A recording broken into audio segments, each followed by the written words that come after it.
Vamos começar o quadro Vai Encarar, hoje, com o candidato a prefeito de Cachoeiro do Itapemirim, Jonas Nogueira, do PL.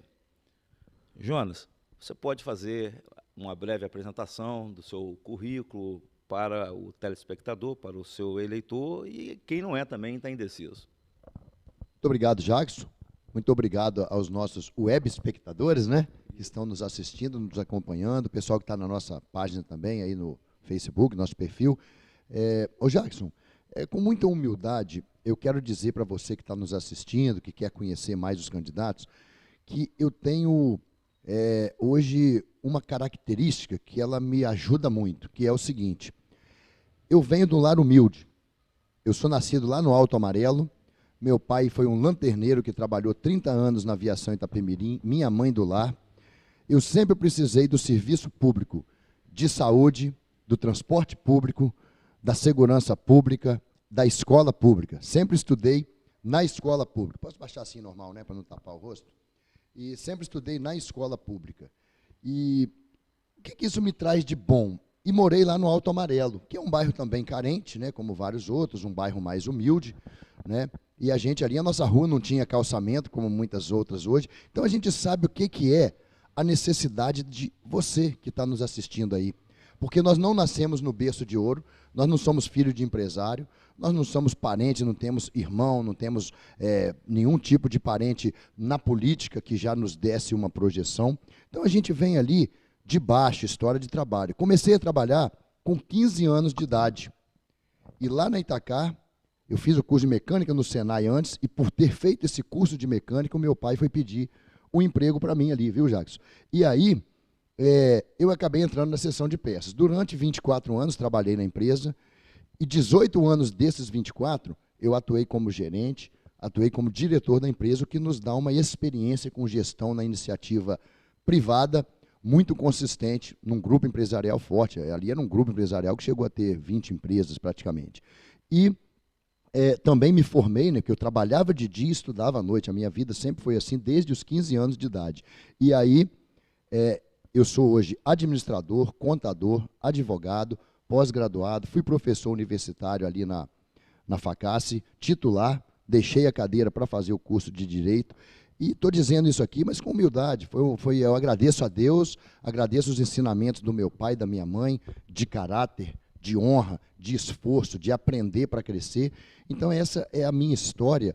E hoje eu tenho essa experiência, eu tenho essa qualificação técnica acadêmica. Fui vereador em 2015. Em 2015, eu era suplente, assumi por 10 meses, pudemos fazer um mandato, graças a Deus, reconhecido, e atualmente sou o vice-prefeito. Depois nós vamos falar dessa atuação como vice-prefeito. Mas tudo isso me habilitou a conhecer bastante a gestão pública, né, além da iniciativa privada, conhecer ainda mais a necessidade do nosso povo, da nossa gente tão sofrida. E nós viemos de um lar, para terminar essa parte de apresentação. Eu sou evangélico, sou cristão, né, da Segunda Igreja Batista desde os meus 10 anos de idade, fui vice-presidente da igreja, vice-moderador, fui professor da Escola Bíblica Dominical, líder de adolescentes, juventude, líder da juventude da JBC, Juventude Batista Capixaba. Então, nós temos um histórico de liderança por onde nós passamos, na faculdade, fomos líder de turma, presidente de conselho eleitoral e etc. e tal, porque a gente sempre se envolveu no contexto que eu estava inserido. E por isso que me motivou a, inclusive, entrar para a política. Sou casado com a Juliana, dentista, há 22 anos, tenho 2 filhos, o Rafael, de 17, o Bernardo, de 11 anos. Então, basicamente, aí um raio-x de quem é o Jonas Nogueira, e eu aprendi, né, pelos princípios cristãos e éticos morais que meus pais me ensinaram, a respeitar as pessoas, a ser humilde, a falar sempre a verdade, não enganar ninguém em nenhuma circunstância e fazer o bem a todos, sempre que possível. Por falar em enganar e sempre respeitar, não mentir, como o senhor está se sentindo com essa avalanche de pesquisas de uns 30 dias para cá, hoje, inclusive, saiu uma? Por essas pesquisas, o senhor deveria ficar desanimado, porque parece que só tem um candidato. O que o senhor sente quando vê esses resultados? Jackson, eu acho que desde 2018, A gente já vem acompanhando aí esse histórico de pesquisas, uma pesquisa que dava aí como senadores eleitos, inclusive o presidente do meu partido, o Magno Malta, pessoa que tem todo o meu respeito, admiração, grande defensor de Bolsonaro, dos valores conservadores da direita, né, do Espírito Santo, Deus, Pátria, Família, que nos deu a oportunidade de estar aqui hoje como candidato. E Perdeu dava em uma semana. no sábado anterior à eleição de domingo, dava como eleito Magno Malta e dava como eleito Ricardo Ferraz. E nós vimos que foi diferente o resultado das urnas. O mesmo aconteceu com o próprio presidente Bolsonaro, que o Ibope, inclusive, dizia que ele perdia em todos os cenários para o segundo turno. Carlos Manato, candidato a governador, a pesquisa dizia que ele tinha 11% no sábado, ele fechou com 28%, são quase 3 vezes. Então, gente, eu não me assusto com pesquisa, quero alertar você também que está aí, vamos trabalhando, a gente anda na rua, sabe, Jacques? Aquele número de hoje... A rua não é o que apresenta a pesquisa, né? Exatamente, Jacques, eu fui candidato a vereador... Só para esclarecer ao ZEB, né, que estão assistindo,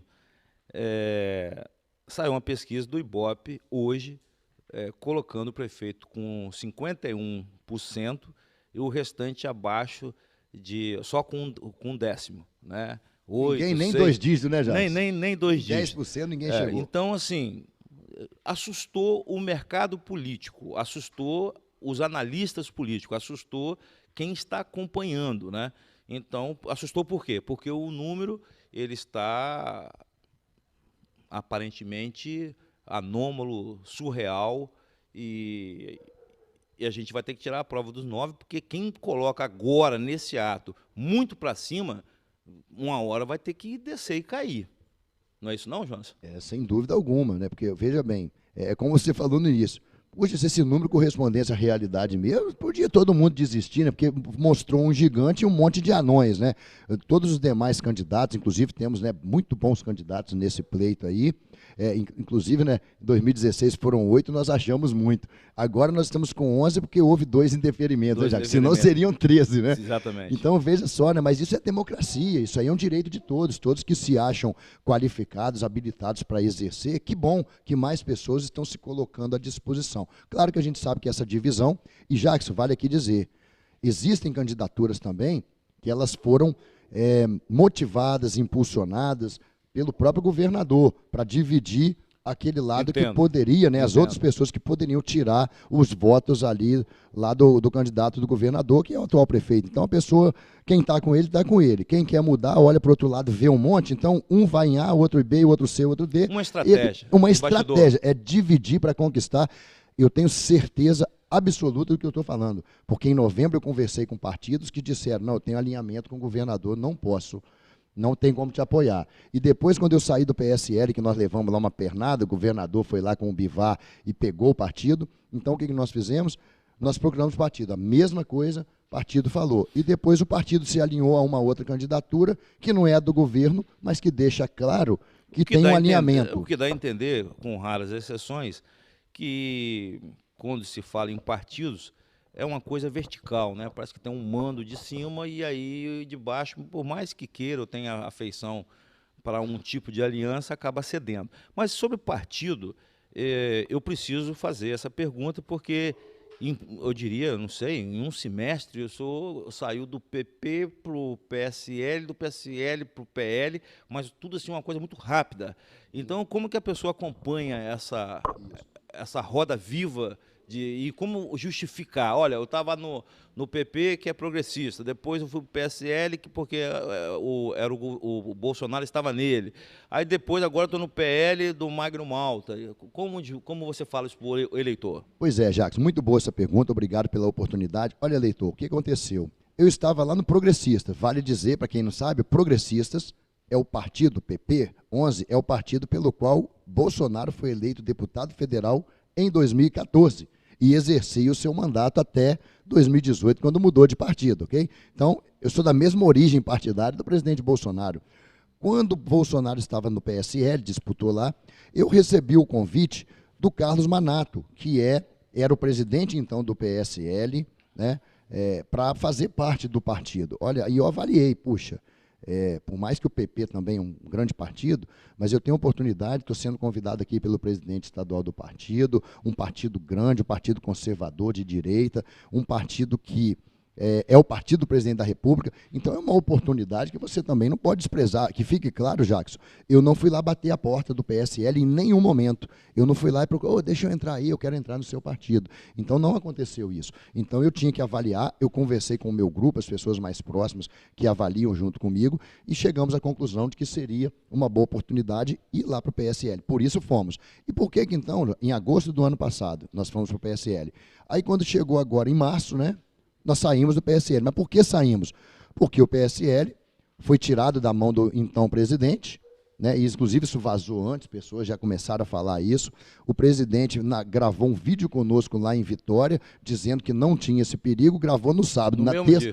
No sábado, na terça-feira, aí mudou o comando do partido, saiu da mão dele. E aí, para a mão de quem foi, nós já entendemos que é um deputado que está alinhado com o governador Casagrande, inclusive, assim, muitas pessoas da direita estão aborrecidas com isso. A gente sabia que ali a gente não ia ter legenda para concorrer. Tivemos que buscar, então, outro partido. E, Jackson, eu queria relatar isso com um minuto aqui, para dizer da nossa honestidade e integridade. Você nos conhece há muitos anos, ô Jackson, você sabe disso, nós temos nosso ponto de vista divergente e nós somos sempre francos um com o outro, nós falamos, divergimos, mas o respeito ele sempre acaba a gente retornando ali, pode a gente se exceder em algum momento, ou você ou certo, eu, é verdade. mas a gente tem essa relação. É questão de temperamento, né? Isso aí. Ô Jackson, olha que interessante, nos foi oferecido, assim, olha, você pode ir para o partido tal. Eu falei, não, mas o partido tal já tem candidato. Eu falei, não, a gente tira e entra você. Eu não faço isso, eu não vou fazer com outro que fizeram comigo. Eu não aceito. Eu não disputaria eleição. Mas não dá para entender que partido não vale nada nessa questão. Ô Jackson, eu concordo com você. Eu acho que isso é um absurdo. Não pode ter esse tipo de coisa. Então, quando alguém me falou dessa possibilidade, eu não aceitei. Outro foi assim, você pode ir para o partido tal, mas só dá para levar 4 candidatos a vereadores, porque já tem chapa lá. Eu não vou abandonar meu grupo, que ficou leal o tempo todo comigo. Ou eu vou com o meu grupo inteiro, se não tiver lugar para todo mundo, pessoal, cada um vai para onde puder, e eu não vou concorrer.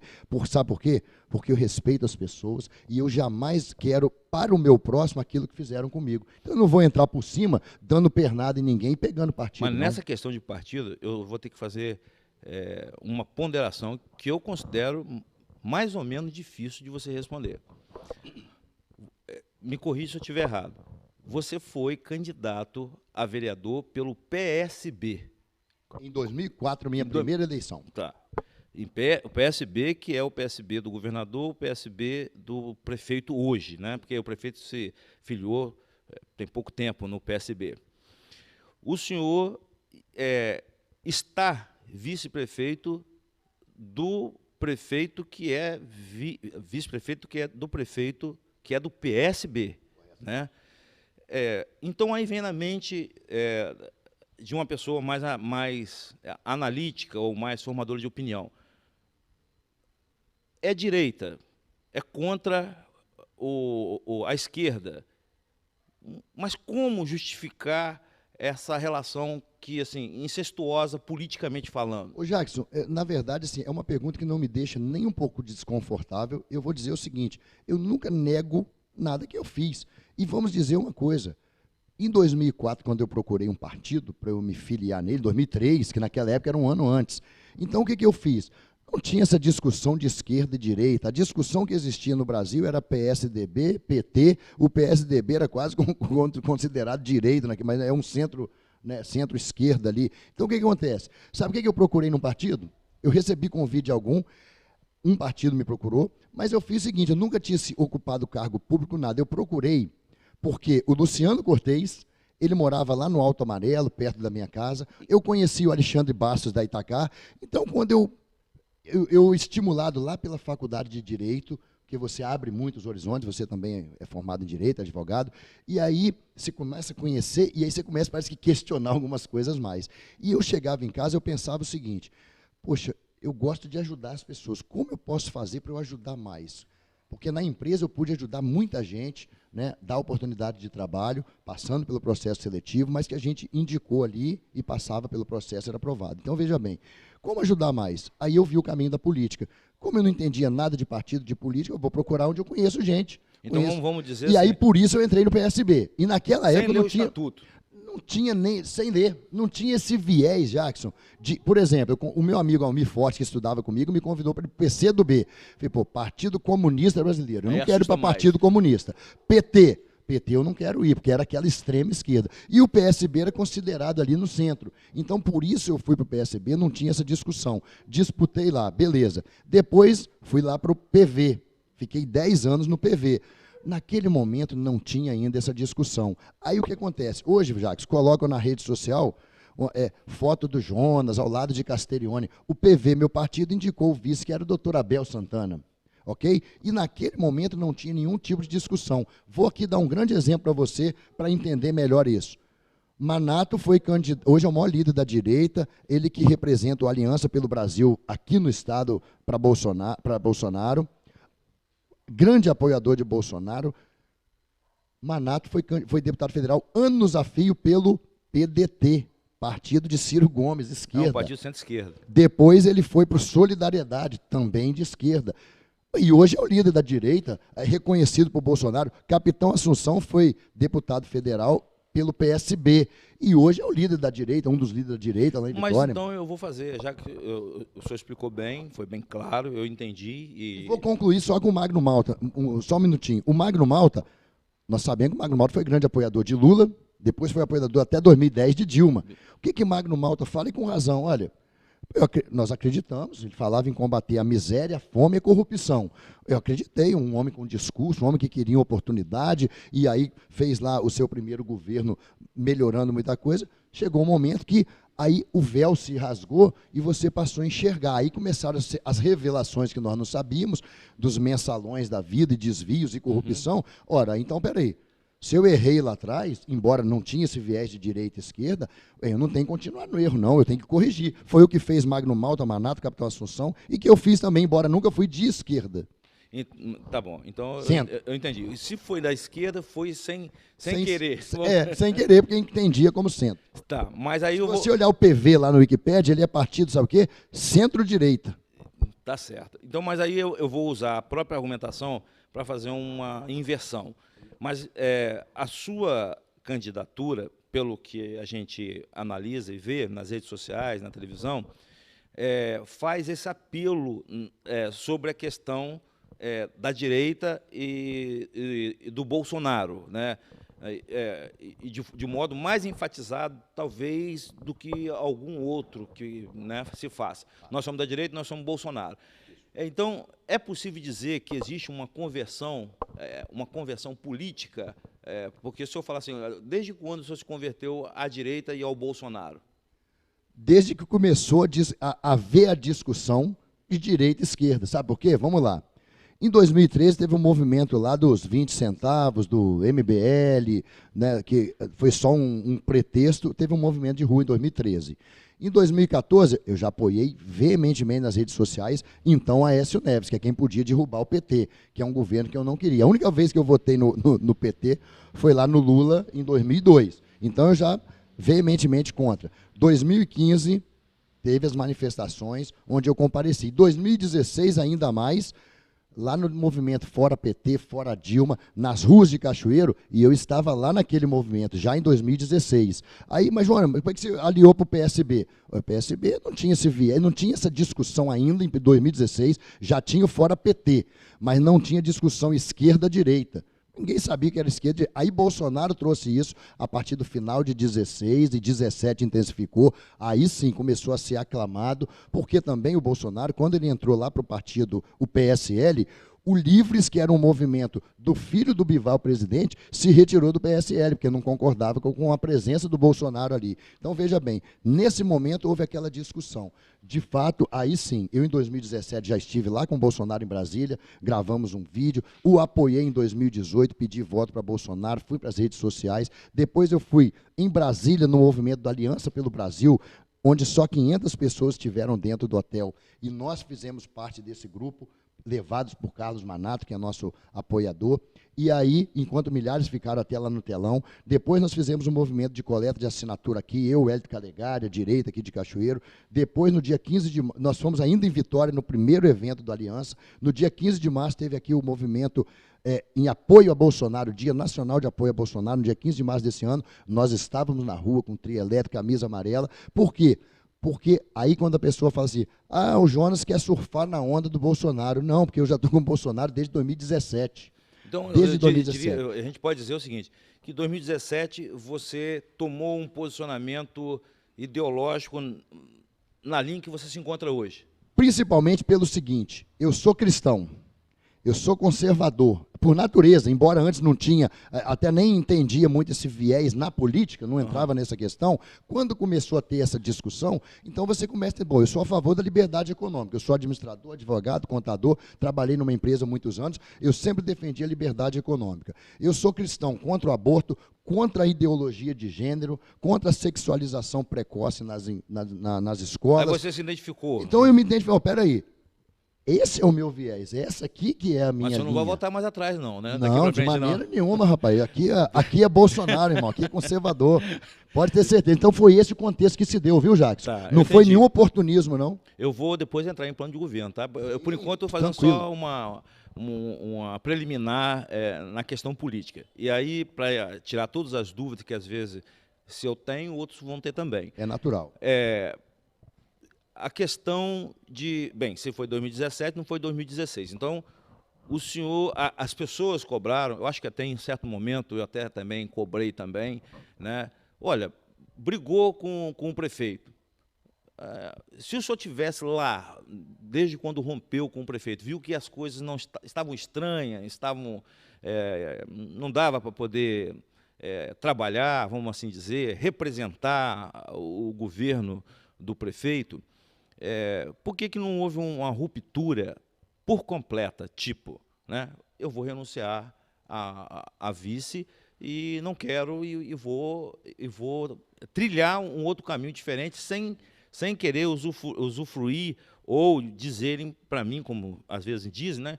Eu estou ganhando salário de vice, né? Mas não me deixo trabalhar. E o pessoal confunde essa questão da atribuição do vice. A gente sabe que a atribuição do vice é só na ausência do prefeito, como você já chegou a assumir quando ele foi para a China. Mas, de qualquer modo, fica isso. Eu sabia que era ruim já no primeiro ano. Mas por que né, eu não rompi de forma completa? Esta é a pergunta. Bem, eu vou começar primeiro falando da eventual renúncia, como você falou, para depois chegar no contexto aí. Veja bem, por que eu não renunciei? Jonas, por que você não renunciou? Aí tem gente que fala assim, vou usar o português, que fala, ficou mamando na teta, né? Por que não renunciou, já que brigou? Eu já penso em outro aspecto, só para te ajudar ou te atrapalhar. Não, se ele tivesse renunciado, hoje talvez seria uma situação melhor para ele politicamente. De fato, até uma ou outra pessoa pensa isso. Aí vamos lá. Sabe por que eu não renunciei? Por ter responsabilidade, por ter compromisso com quem votou na chapa, porque quem votou, a maioria das pessoas, nós sabemos, não é novidade para ninguém, votou por causa do Glauber. Eu ouvi isso na rua, pessoal, olha, vou votar em você, porque se for a metade do seu irmão, tá muito bom, vou votar em você por causa do seu irmão. Alguns falaram assim, vou votar em você por causa do Jonas, que eu não te conheço, mas conheço o Jonas. A gente sabe que, de uma certa forma, muitos falavam, não, o Vitor ele é novo, não é muito conhecido, mas o Jonas está lá com ele, né, sem querer ser arrogante ou soberbo, é o que a gente ouvia na rua, e ele era o novo. Mas na ordem foi o seguinte, olha, era primeiro porque ele era o irmão do Glauber, nós dobramos o tempo dele de TV com a nossa adesão, então ele pôde mostrar muito mais os planos de governo e tudo mais, e então houve a nossa presença, a nossa imagem, com a nossa história ali ajudando, e a questão dele ser o novo. Teve uma pessoa que falou assim, eu não vou votar você porque você é o melhor, não, é porque você é o novo. Então esse foi o contexto da eleição, ok? Beleza. E aí, a questão agora da renúncia. Por que eu não renuncio? Porque eu tenho compromisso. Porque assim como o prefeito de Atílio Viváqua faleceu, quem assumiu foi o vice. O prefeito de Venda Nova faleceu, quem assumiu foi o vice. O prefeito de Itapemirim foi afastado e o de Marataízes, o vice que assumiu. O prefeito aqui de Presidente Kennedy foi afastado, o vice assumiu. Então, para mim, renunciar é um ato de covardia. Eu não concordo com renunciar. Você assumir um compromisso, você tem que honrar aquele compromisso. Então vamos agora à questão da ruptura. Isso. Quando é que teve a briga? Porque também alguém pode pensar, o Jonas queria cargos, o prefeito não deu cargos, pelo menos eles propagam, não quis dar espaço, então ele brigou com a gente porque a gente não deu o que ele quis. Ok, vou falar sobre isso. Então, eu, como vice-prefeito, sou sucessor, além de ser representar, substituir, sou sucessor imediato do prefeito, se acontece alguma coisa. Por isso, eu não podia renunciar, porque eu estaria traindo Isso quem tá votou em mim. entendido. Ok? Bem, com relação, então, a essa questão aí da ruptura, Quando aconteceu? a ruptura definitiva, ela aconteceu da seguinte forma: quando houve a discussão do subsídio da flecha branca, do transporte coletivo, que é 95% flecha branca, então, quando houve o subsídio, eu fui lá na Gersa antes, o projeto é do governo que foi enviado para a Câmara, não é no projeto do vereador, não, é do prefeito. Aí eu fui lá na Gersa, busquei informações, busquei o edital de licitação e o contrato, fui aprender como que calculava a tarifa de ônibus. E vi que tinha vários erros, incorreções naquela planilha.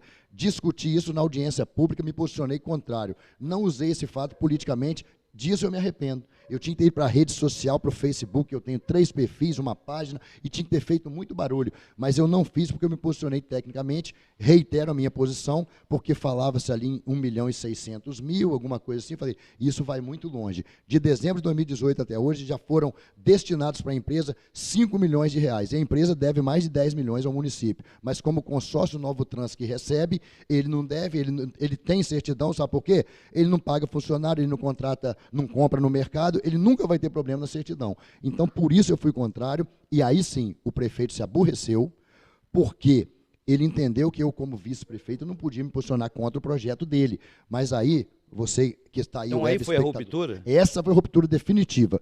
Para concluir, né, eu vou explicar essa questão, o que aconteceu? Eu sou funcionário do povo. Eu fui eleito para representar o direito da população, não sou empregado do prefeito. Eu devo ao prefeito, se o prefeito, pela lei orgânica e pela Constituição, como várias vezes fiz, ele nunca recebia o governador Artung. O governador falava assim, Jonas, para mim quem é o prefeito é você, porque é só você que me recebe. Então, eu recebia, eu ia em reuniões da Amunes, lá em Vitória, eu ia representar quando o ministro da Saúde esteve aqui, no Palácio lá, fui em várias reuniões do Otílio Rossetti, Cultura, representar todas as vezes, me ligava à noite, uma hora dessas, Jonas, você pode ir em Vitória amanhã representar o prefeito? Pois não, estou a posto. E, na maioria das vezes, algumas vezes eu ia com carro, com motorista, eu pagava almoço, pagava o pedágio, e algumas vezes fui com o meu carro. Nunca requeria uma diária. Então, ô Jackson, nesse contexto ali, a ruptura ela aconteceu definitivamente dessa forma. Ou seja, o prefeito se aborreceu com a sua postura. Ele se aborreceu. E aí, para se vingar de mim, ou aborrecido comigo, ele pegou lá o Marcos Cesário, que fazia um excelente trabalho no PROCON, pegou o Felipe Macedo, fez aquela demissão, que era o secretário, profissionais ali, chefes de família, contador, advogado, bacharéis em direito, que faziam trabalho técnico, dispensou todo mundo. Os que eram indicação, né, mais na linha política, que foram candidatos a vereador, e nós estamos falando de 15 nomes, para não parecer que era um batalhão de gente. 15 nomes indicados pelo partido, não era meu não, indicação do partido. Sem comunicá-lo com antecedência. Sem me comunicar com antecedência. Natural que isso aconteça. Demitiu as pessoas para me atingir, porque ele não pode demitir, eu sou vice-prefeito eleito. Agora, eu vou fazer eleito. uma pergunta. O senhor acredita que ele teve a iniciativa ou ele foi influenciado para ter a iniciativa? Certamente ele foi influenciado, porque todas as iniciativas dele são influenciadas. Então, nesse caso, né, é Vitória hoje que comanda, são 8 secretários de Vitória, já teve 10, as decisões são tomadas em Vitória, e certamente houve comando, como houve, aí eu vou te dizer, voltando um pouquinho, essa foi a ruptura definitiva. Mas antes disso, uma pessoa lá, bem próxima ao alto escalão, ouviu a conversa, não dê espaço ao Jonas, para que ele não cresça e no futuro seja uma ameaça. A palavra deles lá. E a gente sabe que a velha política tem esse tipo de jogo. E quando eu me associei ao Vitor Coelho, eu levei em conta o nome do irmão dele, eu levei em conta ele próprio, que tinha um histórico de uma pessoa honesta, uma pessoa boa. Aliás, tinha não, né? Eu não posso falar diferente, porque eu não tenho nada. Foi uma decepção, então? Aí foi uma decepção, porque eu vi começar a fazer as velhas práticas políticas. Bota o vice na geladeira, né? Não dá espaço para ele. Para você ter uma ideia, outra questão, deixa eu aproveitar e falar. Você não fazia parte do grupo, a verdade é essa. Eu nunca fui inserido na gestão. Aí, Jackson, quando eu não era chamado para participar da reunião, para decidir, para opinar, não era chamado. Então, só para você ter uma ideia, o que eu quero dizer aqui? Eu não deixei de trabalhar nenhum dia, porque além de representar, substituir quando ele foi para a China, eu pegava as demandas que a comunidade me passava, as pessoas, encaminhava para o prefeito, encaminhava para os secretários, pedindo soluções. Além disso, por minha conta, eu visitava escolas, creches, eu visitava unidade de saúde, Paulo Pereira Gomes, que abriu agora mais recente, aliás, funcionava odontologia ainda lá, visitava lá a UPA do Mar Brás, o Centro Municipal de Saúde, os CRAS, e com isso eu identificava pontos a serem melhorados e enviava, foram centenas de sugestões, de opiniões encaminhadas para o governo. Então eu não deixei de trabalhar nem um dia, eu jamais recebi sem trabalhar. Ah, o Jonas recebeu sem trabalhar. Você sabia que o Ronaldinho, fenômeno, foi campeão do mundo em 94 e não fez nenhum gol na Copa? Poxa, mas ele recebeu lá também. Ronaldo, sabe por quê? Ele era o jogador no banco. Ele estava no banco em 94. Em 98 ele estourou, foi o artilheiro e tal. Mas ele estava no banco. O jogador no banco não faz gol, porque tem gente que ainda fala outra coisa. Mas, Jonas, se ele não fez como vice, não vai fazer como prefeito. São coisas totalmente distintas. Quem é titular, está com a caneta na mão, o jogador que está em campo pode fazer gol. Quem está no banco não pode fazer gol. Ele não tem poder de atuação. Esse é o papel do vice. O vice só substitui, representa ou sucede nessas hipóteses legais. Eu não tenho poder nem se você me pedir, Jonas, pede para capinar aquela rua para mim, eu vou pedir. Eu não posso mandar, o prefeito manda. Secretário, eu quero essa rua capinada aqui até semana que vem. Eu não posso, eu tenho que pedir. Então, esse é o papel do vice. Então, quando alguém falar para você que eu recebi sem trabalhar, não é verdade. Eu trabalhei todo o tempo, mesmo depois da ruptura, continuei trabalhando. Trabalhei nos momentos mais críticos que nós passamos, quando a greve da polícia aconteceu, e aí estavam lá as mulheres dos policiais na porta do batalhão. Eu encontrei um amigo policial no Coronel Borges e falou, olha, e tinha uma conversa que o povo ia lá tirar as mulheres na marra. E, de fato, foi um grande contingente de gente para lá. Aí ele falou que se encostasse na mulher dele ia dar tiro, ia ter derramamento de sangue. Aquilo me preocupou como vice-prefeito, Jacques, e eu fui lá, me coloquei na linha ali de confronto policial, ali um pouco alterado, o povo me acusaram, você está defendendo contra o povo? Não, pelo contrário, eu estou aqui a favor de vocês e para a gente pacificar o negócio. Um policial grande, alterado, falei, não, calma, nós vamos resolver isso aqui. Então eu me coloquei naquele momento dessa forma. Sabe por quê? Porque eu sinto a compromisso, a responsabilidade como vice-prefeito. Mas esse compromisso acaba gerando conflito. Por exemplo, eu vi nas redes sociais, o senhor vai lá na UPA, mas o senhor acaba quase sendo preso porque foi na UPA poder falar sobre um caso. Assim, mais uma vez, por causa de uma armação. Aí vai ligar para um secretário, o secretário fala, não, eu não posso falar, mas o senhor é o segundo da hierarquia, como o senhor mesmo disse. Sim, né? mas como aí eu vai para ver a questão lá da Santa Casa, que o gerador queimou, também te expulsam também. Mas que... Não foi expulso em lugar nenhum. Você vê o seguinte, aí chegou o vigia lá, aí eu conheço meus direitos, você não pode gravar aqui em frente. Por causa de quê? Chama a polícia, então. Quando eu fui na UPA, é bom esclarecer isso. Eu nunca cheguei em nenhum equipamento público e fui entrando. Eu chego lá, olha, quem que é o enfermeiro que está na responsabilidade hoje? Ah, é fulano. Você pode chamar ele para mim? O enfermeiro pode estar fazendo um curativo, atendendo alguém. Eu fico esperando. Naquele dia da UPA, eu já estava esperando há 40 minutos. Tranquilo, continuo esperando. Certamente alguém estava ligando. Aí sabe o que aconteceu? Um rapaz começou a me filmar com a mão para baixo, assim, ó. E, inclusive, eu conheço, foi da minha igreja. Falei, não, pode filmar, não precisa de disfarçar, não, pode me filmar, eu sou uma pessoa pública. E eu nunca filmei, eu não entro no lugar filmando. Quando ele começou a filmar, então, eu vou filmar também, que, aliás, foi muito bom para mim. Aí, depois, veio aquela me filmando, até aí sem problema nenhum, e daí, depois, veio falar que eu empurrei, porque na hora que eu fui entrar, porque a enfermeira, né, estava se aproximando e foi voltar, eu falei, não, eu vou ali falar com a enfermeira. Aí, ele quis entrar junto comigo, e nós, então, nos trombamos ali, ombro com ombro. E aí, ele saiu gritando que eu havia empurrado. Então, foi uma orientação, foi uma armação, eu esclareci isso numa entrevista lá com o Parraro na rádio, você está me dando essa oportunidade. Então, em nenhum momento eu criei confusão, eu tumultuei em lugar nenhum.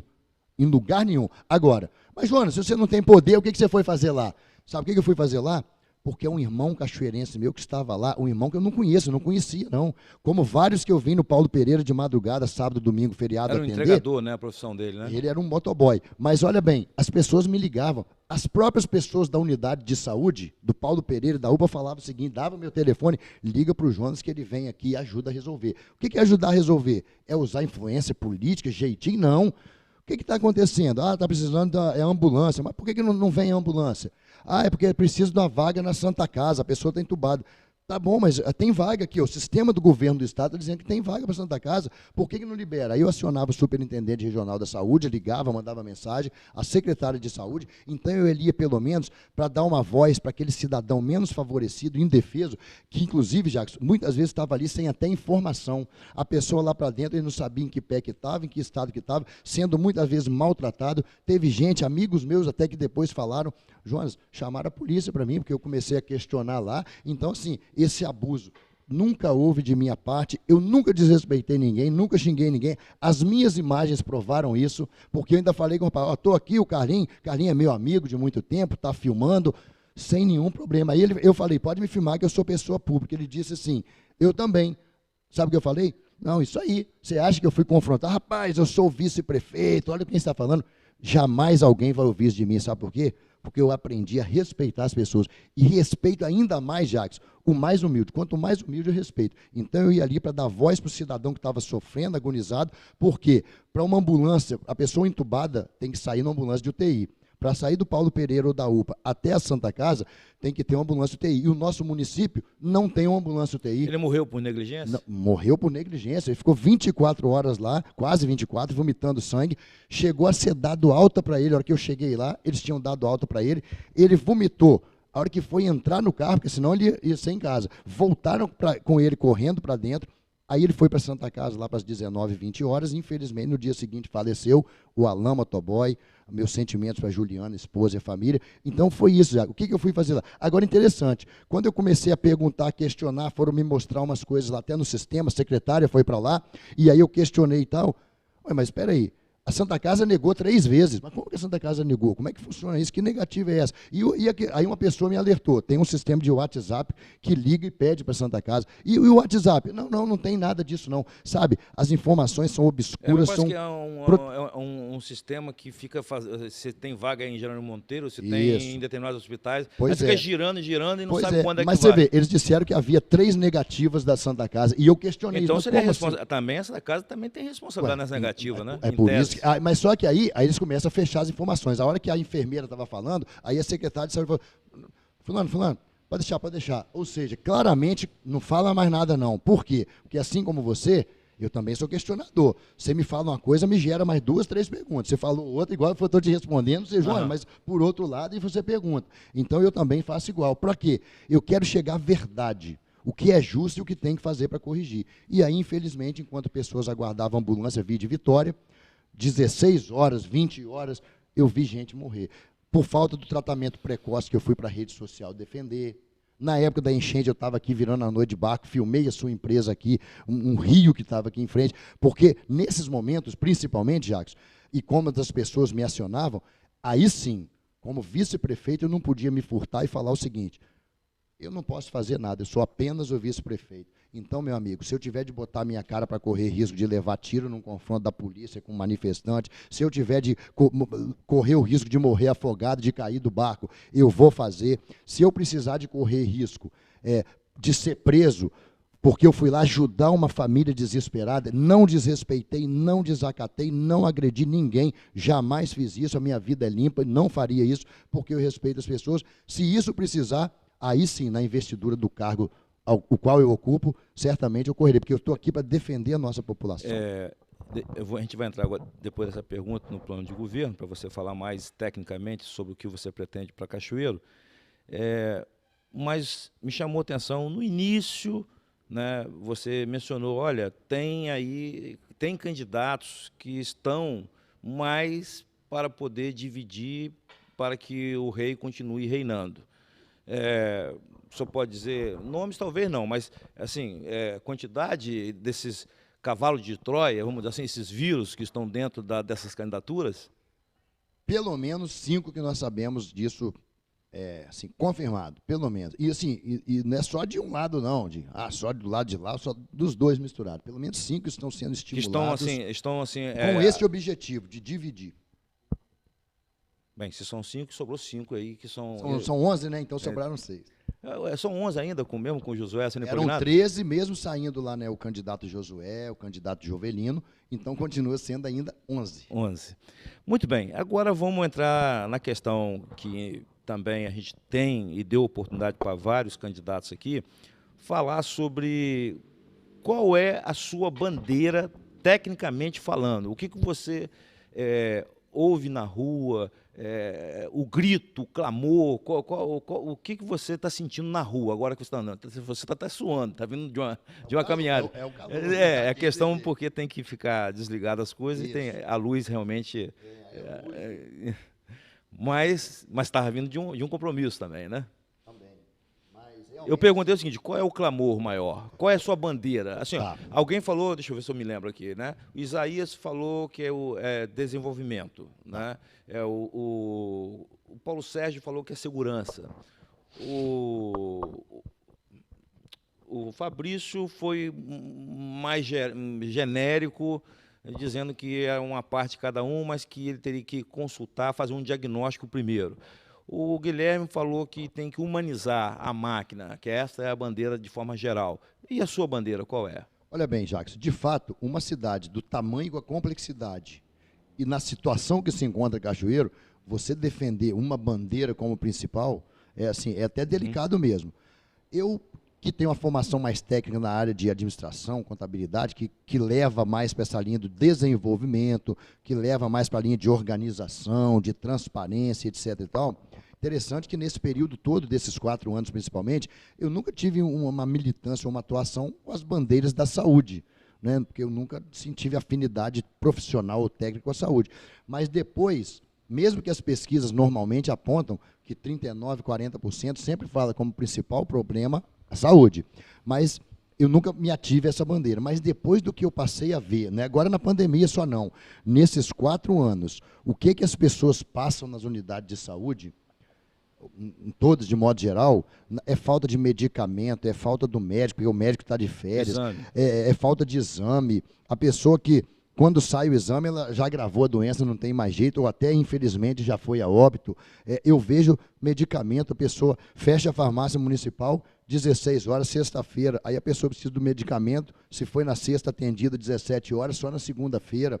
Então, tudo isso, e depois nós temos um plano de governo para isso, mas a saúde hoje é o meu principal pilar do meu governo, é o meu item número 1, e aí depois, naturalmente, investimento em infraestrutura, porque isso traz mobilidade, traz qualidade de vida, isso traz oportunidade de emprego, porque traz empresa, empreendimento para a cidade, mas são esses pilares, olha, saúde, desenvolvimento, infraestrutura, desenvolvimento, e aí a gente entra com educação e segurança, e com um projeto específico para tudo. Mas realmente o principal pilar hoje, né, do meu plano de governo, inclusive é o que tem mais itens, e assim, bastante construído com a minha experiência mesmo, e eu chamei outras pessoas que vivem o dia a dia da saúde, e eu presenciei muita deficiência.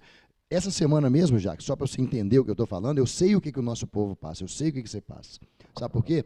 A pessoa foi lá numa unidade de saúde, aí falaram para ela o seguinte, não, você tem que ir lá no Centro Municipal de Saúde.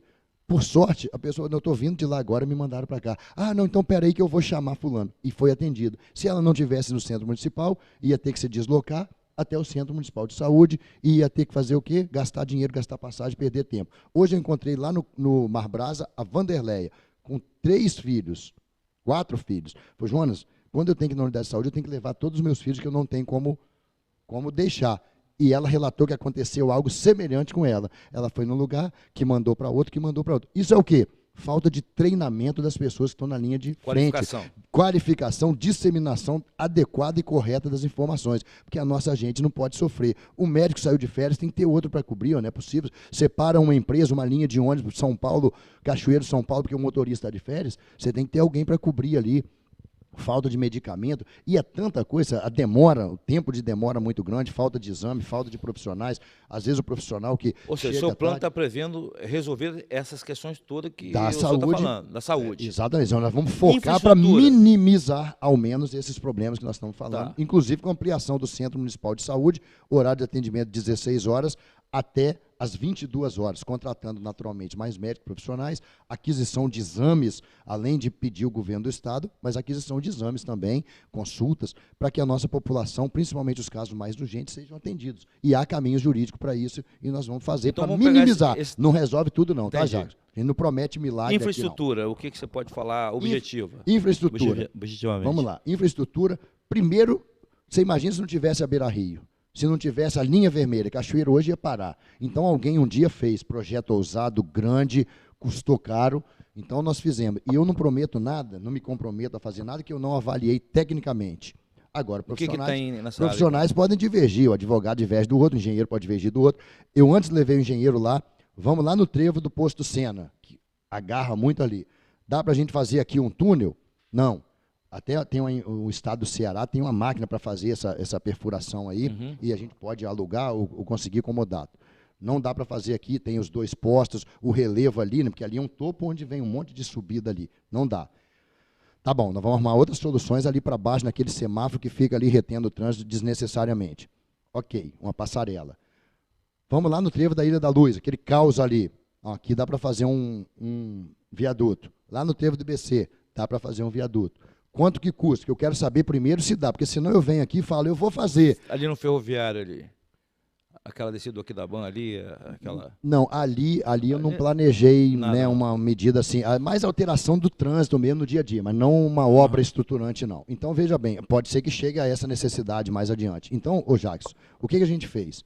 Nós fomos ali, porque senão eu falo que eu vou fazer, amanhã eu dou uma explicação. Ah, gente, eu prometi, mas tecnicamente depois eu fui ver com a engenharia, eles falaram que não podia fazer. E eu tenho responsabilidade e compromisso. Eu nunca vou criar uma falsa expectativa para frustrar as pessoas. Então, o que eu fiz? Dá para fazer. Quero saber mais. Quanto custa? Ah, custa de 4 a 5 milhões. Pois bem, onde nós vamos buscar o dinheiro? Então, nós temos os programas do governo federal, nos ministérios, da cidade, da infraestrutura, nós temos no próprio governo do estado, e tem um recurso 550 próprio. milhões de orçamento, como tem Cachoeira. É isso que eu falo, Jacques. 5 milhões, Dá para fazer muita coisa? um orçamento, você tem a destinação para cada verba, Sim. depois nós vamos falar disso. Então, eu tenho, olha, 5 milhões para fazer um viaduto no trevo do IBC, 5 milhões para fazer um viaduto no trevo da ilha, fazer uma ponte ligando lá a rodovia do Valão até o Rubem Braga, de 8 a 9 milhões é o custo dela. Já pega, nós vamos inclusive criar mais uma área urbana lá, onde a ponte vai sair lá no finalzinho da avenida do Rubem Braga, já pega uma saída ali que sai em frente lá a Multivix, né, onde era Compasso ali, e já se pega para Vargem Alta. Enfim, as pessoas que têm que ir para Aquidauã, para Samuel Levi, para Novo Parque, ali para o Rubem Braga, para o Village, eles já podem pegar essa ponte lá atrás. Pode ser até que essa ponte, o nosso planejamento é o seguinte, nós vamos fazer primeiro a ponte. Pode ser que nem haja necessidade depois de fazer o viaduto ali na ilha, mas nós vamos primeiro focar na ponte. Então, isso seria mobilidade urbana, né? Nós falamos, isso é mobilidade urbana, é obra de infraestrutura para dar mobilidade, para que o cidadão possa chegar mais cedo em casa, em vez de ficar uma hora e meia agarrado no trânsito, e ele possa chegar lá, curtir a família, fazer a caminhada, pedalada, academia, enfim, isso é qualidade de vida, isso é mobilidade urbana, e isso atrai desenvolvimento, porque quando o empresário quer montar a empresa, o que ele quer ver? Como que é essa cidade aí, a rotina dela, ela tem escola, ela tem saúde, ela anda, e esse trânsito é muito travado, o meu custo vai ficar elevado, porque o tempo é dinheiro para o empresário, o carro ligado, parado, está gastando combustível, gastando a manutenção, máquina, então isso aí atrai oportunidades. O terceiro pilar que foi desenvolvimento econômico, o que fazer, porque... Teorias nós temos muitas sobre como fazer, desenvolver uma cidade, mas o formato de fazer, como fazer a cidade crescer. Pois é. Então, a gente entende que está linkado. Primeiro, a obra de infraestrutura, que já é uma contribuição para esse crescimento. Em segundo lugar, nós temos que fazer, o nosso comerciante sofreu muito esse ano, fechamento arbitrário, fora da hora, não vamos entrar nesse mérito aqui, mas o que nós vamos fazer para dar oportunidade? Primeiro, nós temos que qualificar o próprio empreendedor pequeno, porque nos interessa que esse empreendedor tenha a maior tempo de longevidade da empresa dele possível. Por quê? Quanto mais ele permanecer aberto, ele próprio, né, se for uma microempresa individual, ele está ganhando o seu sustento. Normalmente, ele dá mais 1, 2 ou 3 empregos. Então, isso nos interessa. Eu, como chefe do Poder Executivo, me interessa eu ter o meu empreendedor qualificado. Aí nós vamos ter o programa chamado Fale com o Consultor, nós vamos ter a Casa do Empreendedor, que é para orientar esse pequeno empresário que não tem uma assessoria como a grande empresa tem, quais são as melhores oportunidades de linha de crédito, quais são as melhores práticas de gestão para formar preço de venda, para controlar estoque, porque tem gente que às vezes faz isso empiricamente, Jacques, e acaba levando prejuízo, não sabe, até que chega uma hora, como controlar o fluxo de caixa, deixa eu o fazer estoque. um aposto. Tem mais, eu estou só começando. Tá, não mas o senhor falou sobre comerciante, né? Então, o senhor está preparado para a crise? Eu creio que sim. Todo prefeito ou quem quer estar se candidatando tem que estar preparado. Uma questão mais emergencial. Você falou assim, eu vi os comerciantes sofrendo, mas esses comerciantes não tiveram uma resposta imediata. Eu falo do transbordo do Rio passando pela pandemia. Ele não teve um socorro imediato. Concordo Mas plenamente. então o seu plano contempla alguma ação quando isso ocorrer, independente de esperar o federal ou o estadual?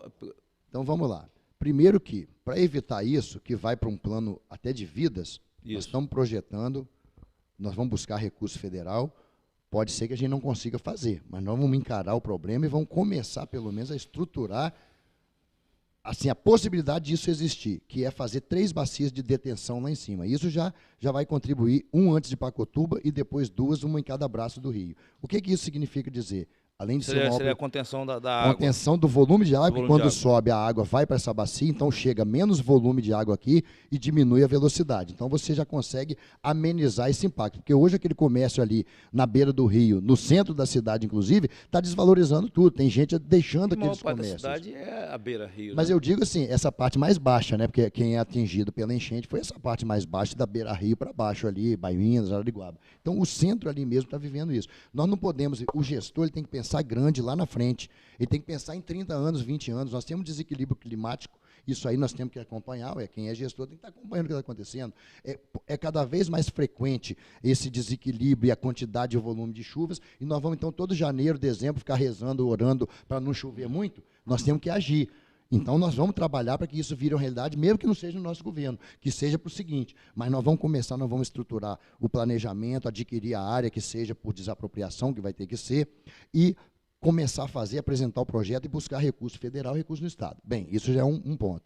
Como você disse, o comerciante, Jones, o que vai ter para ele de imediato? Tem alguns que não abriram ainda. Isso. O governo não pode, infelizmente, hoje, Jackson, vamos pegar aqui, vamos dar 5 mil para cada comerciante desse que foi atingido? Então, ele não tem essa condição hoje. Mas não pode ter um fundo? Não, embora. Não, isso aí, embora é relativo. Nós podemos aí, com base numa lei aprovando na Câmara Municipal lá, você pode criar. Se o governo federal não pode, o governo estadual não pode, por que o municipal não pode? Então, espera aí, nós temos que ali, vamos criar um programa para isso. Agora, você tem que ver o quanto você pode ajudar cada um. Não é o caso agora, nesse momento, mas nós vamos trabalhar para criar essa oportunidade, essa condição jurídica. Porque, meu amigo, se o federal pode, se o estadual pode, nós também podemos. Se lá a Prefeitura de São Mateus pode dar uma terra, uma área incomodada para montar uma empresa, por que nós não podemos dar uma área aqui incomodada para trazer uma empresa e gerar emprego? O comerciante que foi atingido agora, o que nós pretendemos fazer? Além desse suporte para ele encontrar boas linhas de crédito, tem aí o Fundesul do governo do Estado e tem outras linhas, então nós vamos orientar. Nós vamos procurar os bancos aqui do que tem relacionamento com a Prefeitura, claro que eu dependo deles, para conversar, para fazer uma parceria, estabelecer, onde eles possam conceder crédito para mesmo comerciantes que estejam com o nome negativado, porque tem muita gente hoje com o nome negativado, mas não é porque ele quis, não, ele não deixou de pagar, porque primeiro levou a pancada da enchente, depois veio a pandemia, então ele não teve como honrar todos os compromissos. Só que se não der uma oportunidade para ele, ele nunca mais vai conseguir se reerguer. Então nós vamos fazer isso no caminho municipal, nós discutimos isso na nossa reunião com a equipe de plano de governo, da gente fazer, não, peraí, você prometer que vai fazer, tirar dinheiro do cofre público, é melhor você conversar, fazer parceria com os bancos, e a gente ver que forma, até entrar garantindo, olha, atende os comerciantes locais, claro, com um critério que não é só o da restrição, vai continuar aberto. Por exemplo, o presidente Bolsonaro, ele deu lá, olha, eu vou pagar o funcionário para você, mas você tem o compromisso de mantê-lo por mais 3 meses depois que cessar. Então, a gente pode fazer algo nessa linha, olha, nós vamos te dar o crédito, mas você tem o compromisso de ficar aberto pelo menos mais 1 ou 2 anos e não demitir ninguém. E aí, Jackson, nós podemos dar essa condição para aquele comerciante que está lutando para sobreviver, para ele se reerguer, para depois ele poder pagar a conta dele. Entendido. Então, todo um apoio, um aparato que o município pode e deve ajudar, inclusive, se necessário, aportando recursos, para ajudar o nosso comerciante para gerar emprego. Olha, nós estamos quase no final do programa. Não é 2 horas, não? Não, você foi o segundo horário, né? O primeiro horário, o Josué foi impugnado e então não pôde participar. Mas nós temos 7 minutos, né? E eu gostaria de fazer uma pergunta que eu tenho curiosidade, porque eu já fiz desafio em algumas lives domésticas, e você é o vice-prefeito. E você falou aí de obra estruturante, falou sobre obras que foram... Essa, por exemplo, eu achei muito interessante, da questão das bacias, para poder diminuir o volume das águas. Passaram-se 4 anos. como vice-prefeito, o senhor pode me dizer alguma obra estruturante realizada nesses 4 anos? De fato, não existe, porque a escola Olga Dias, a creche que foi construída no Coronel Borges, os recursos já foram deixados em caixa pelo ex-prefeito Não, Carlos estou falando Castelhano. de original da atual administração, porque a propaganda eu vejo, fulano tal faz, aí embaixo tem reforma, revitalização, reforma, revitalização. Então, o verbo fazer, ele virou reformar. Né? Então, mas eu estou curioso porque eu fiz um desafio. Se vocês me falaram uma obra que possa se apontar para o alto, estruturante, eu até paro de criticar Não a tem, administração. infelizmente, o Jackson, não tem, realmente, não tem essa. Qual é a marca? Foram feitas, né? O prefeito fez algumas academias, né? Ao ar livre, algumas pracinhas, melhorou os brinquedos, uns canteiros, pintou um muro. A manutenção. É importante fazer, não estou aqui desdenhando, não, porque é importante para a comunidade, né? É importante para o aspecto da cidade. Porém, isso não faz a cidade desenvolver. Você sabe muito bem, isso aí não vai fazer a cidade crescer. O que faz a cidade crescer é obra estruturante Pois e programas. Então não tem nenhuma. Não tem nenhuma, porque a única que foi erguida mesmo, já foi deixado dinheiro em caixa para fazer, só deu sequência, já tinha até licitação. De governos anteriores. Aí a empresa acabou tendo problema e teve que chamar o outro para fazer. Mas é isso que acontece, as mesmas reformas lá do Paulo Pereira, a reforma lá do Centro Municipal de Saúde, ia lá para colocar a supercreche do Vilagem para funcionar, ela estava 95% pronta, faltava só os arrematezinhos. Então, a realidade é hoje. Então não foi feito. O seu secretariado vai ser tudo de direita, bolsonarista?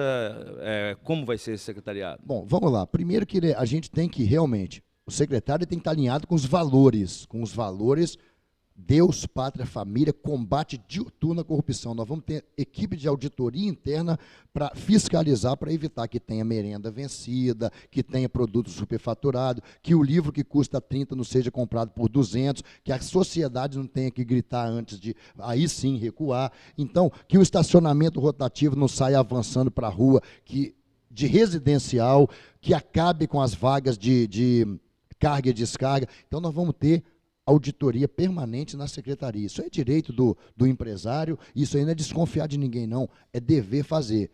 Bom, aí mas tem que ser bolsonarista? Não tem que ser bolsonarista, naturalmente não pode ser esquerdista, não pode ser de esquerda. Então porque eu não quero lá do é centro para a direita. Porque assim como nós não fizemos aliança e nem dialogamos com ninguém do centro-esquerda, foi só centro-direita, e eu falei isso numa entrevista para você no ano passado, salvo engano, em outubro. Então, veja bem, e eu mantive, porque eu sou coerente, eu tenho palavra. Aquilo que eu falar, que eu prometer, eu vou cumprir. Eu vou dar jeito, eu vou arrumar solução, porque essa é a minha marca. É o pragmatismo e fazer acontecer por onde eu passei. Então, veja bem, o secretário vai ter que ser técnico, vai ter que ser competente, capacitado e tem que estar alinhado com esses princípios. Se você defende ideologia de gênero, você defende essas coisas, aborto e tal, não. Você não é a favor da liberdade econômica, não? Você acha que o Estado tem que estar regulando tudo toda hora? Quem vai fazer essa batina aí para poder... Quem vai fazer essa batina inicial? Não, naturalmente. Para provar naturalmente, né? Eu vou usar muito o meu vice, o Hélio Calegari, para me ajudar. Não vai ser deixado de lado. Ele vai administrar junto comigo uma pessoa qualificada, um professor concursado na Justiça Estadual. Então, tem uma visão muito ampla, inteligente, professor de História, Filosofia e etc. e tal. Então, eu vou conversar com o meu vice, vou conversar com outras pessoas próximas da minha confiança, para a gente fazer com critério essa escolha, né, desse quadro técnico, como o Bolsonaro tem hoje, tocando o Brasil, ministro Tarcísio fazendo entregas maravilhosas, ministra Damares resolvendo um monte de questões aí, eliminando materiais que tinham mensagens subliminares, ou até direta mesmo, para as nossas crianças. Então, tem que estar alinhado realmente com princípios e valores éticos, morais, cristãos, e contra tudo isso que, infelizmente, nos foi implementado. O prefeito deu uma nota 5 para ele em dezembro, da administração. O senhor daria quanto? Para o prefeito? Não, ele deu uma nota... Ele deu para ele 5. Quanto eu daria para o prefeito? Isso. Eu daria 3. 3. Tá certo.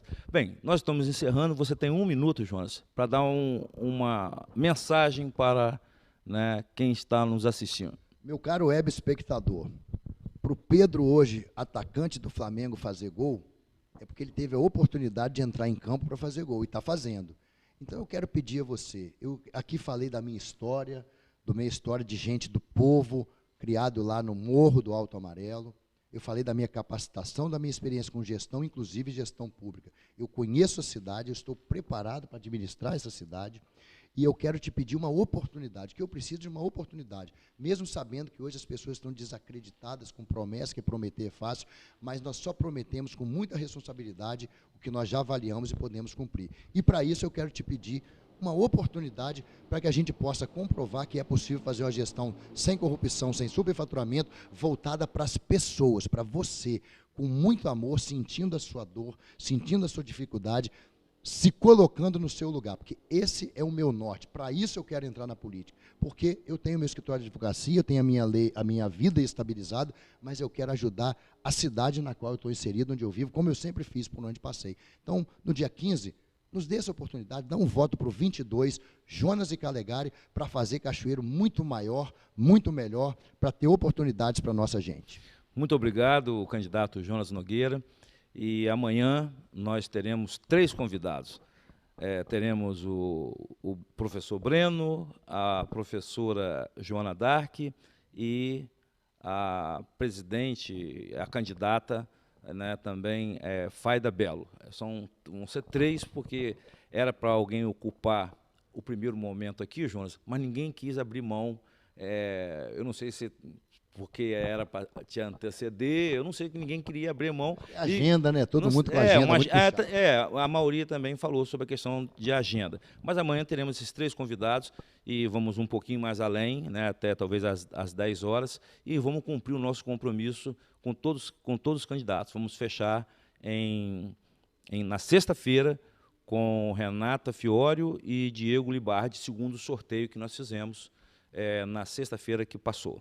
Muito obrigado, Jonas, pela sua presença. Obrigado pela oportunidade, Jackson. Obrigado, meu irmão. Grande abraço, Deus abençoe você e sua família.